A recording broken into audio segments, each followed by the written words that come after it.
Hey, what's going on guys? Nick here with HN Entertainment's recap and review for the Game of Thrones Season 8 finale. So obviously, spoilers ahead. I'm gonna kind of go and just discuss openly what happens in the episode and my thoughts on the whole series now that it's over. So you've been warned. The episode opens up right where we left off last week after King's Landing was burned to ashes by Daenerys and Drogon. And this episode was very much the swan song to the entire series. It was quiet, it was all about characters, decisions. If you guys have been paying attention to leaks that have happened, pretty much everything that was in the leak was true. You know, Bran becomes the king, Daenerys is killed by Jon Snow, Jon goes back to the Night's Watch, Sansa becomes the Queen of the North, Tyrion becomes the Hand of the King, and so on. There's a bunch of big twists and reveals this episode that I think most people weren't really expecting, although I think there was definitely precedence for a lot of it happening. So Game of Thrones has always been about kind of, I guess, going against the grain of what people expect from a fantasy show like this,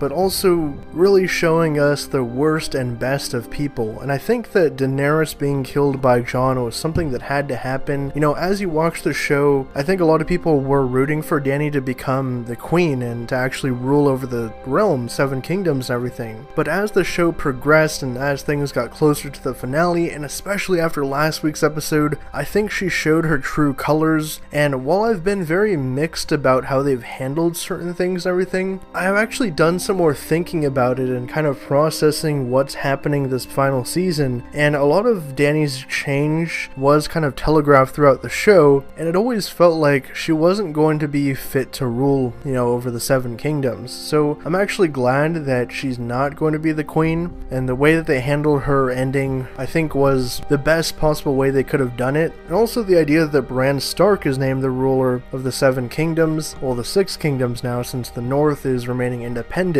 was also a very interesting choice. It's something that some people expected, but also a lot of people didn't expect. And I do like the fact that they are going to go forward without having, you know, people in succession and houses just continuously rule for years until somebody else has a better claim to the throne. It's just going to have all the leaders kind of reconvene and choose a new ruler when things are moving forward. Overall, you know, this episode was very much like the end of Return of the King, where you have like a million different endings and they just wrap up everything as neatly and nicely as possible, giving every character the ending that they sort of deserved from the beginning. If you kind of look at it and you just go back, analyze everything that's happened within the character over the entire show, you'll kind of see that everything was leading to this. You know, Arya going off being an explorer, adventuring and going past Westeros into uncharted territory, Sansa becoming the Queen of the North and ruling over that independent kingdom, and Jon going back to the Night's Watch. I always kind of figured he would.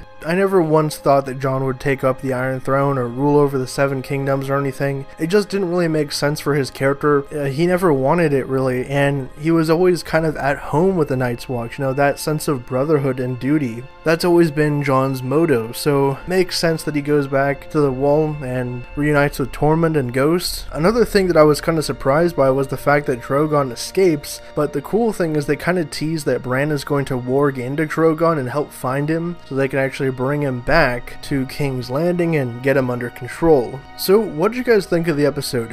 1, did you like it as a season finale just to season 8 or whatever? And 2, did you think that they wrapped up everything from the entire show? Do you think this was the right ending that should have happened? What are your thoughts on the character and narrative choices? And what are your thoughts on the way that everyone's story kind of ended up? Personally, like I said, I was very mixed on the execution most of the season, but I actually do like this episode and the way that things ended. I think they did as best a job they could have done. I mean, sure, it could have been better and they could have done other things, but from what they were given and what it was set up and everything, I think that they did very well on the execution this time around. But like I said, post your thoughts down in the comments below. It is sad to know that there's not going to be a new episode of Game of Thrones next week. This is it. Now we have to look forward to this prequel called The Long Night, which is going to chronicle the events of the first encounter between the Seven Kingdoms and the White Walkers. So for more on Game of Thrones and everything pop culture, be sure to subscribe to HN Entertainment.